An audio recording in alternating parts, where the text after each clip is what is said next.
SSC 2025 ব্যাচের পরীক্ষার্থী বন্ধুরা, তোমাদের ইংরেজি প্রথম পত্র পরীক্ষার আগে শিক্ষা বোর্ড থেকে কিছু আপডেট দেওয়া হয়েছে বা কিছু গুরুত্বপূর্ণ দেওয়া হয়েছে যে তোমরা এসএসসি 2025 ইংরেজি প্রথম পত্র পরীক্ষার আগে কী কী সুবিধা পেতে চলেছো। তো সম্পূর্ণ ভিডিওটা প্রথম থেকে শেষ পর্যন্ত দেখো।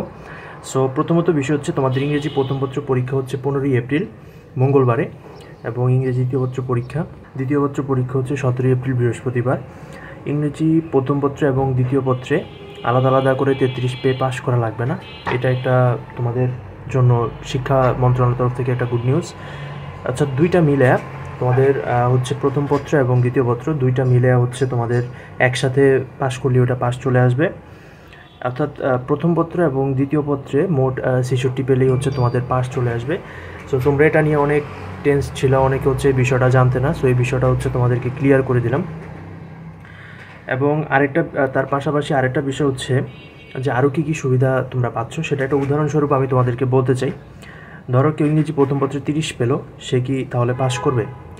কিন্তু সে যদি প্রথম পত্রে 30 পায়, তাকে ইংরেজি দ্বিতীয় পত্র মোট 66 পেতে হবে, তাহলে সে পাস করবে। দুইটা মিলে, ঠিক আছে, যে দুইটা রয়েছে ওই দুইটা মিলে হচ্ছে তোমার 66 পেলেই সে পাস করবে। আবার যদি কেউ দ্বিতীয় পত্রে 26 পায়, তাহলে সে কি পাস করবে? হ্যাঁ, সেও পাস করবে যদি প্রথম পত্রে সে 40 পায়। অর্থাৎ দুইটা মিলিয়ে হচ্ছে সে যদি ভালো রেজাল্ট করে তাহলে কিন্তু সে পাস চলে আসবে।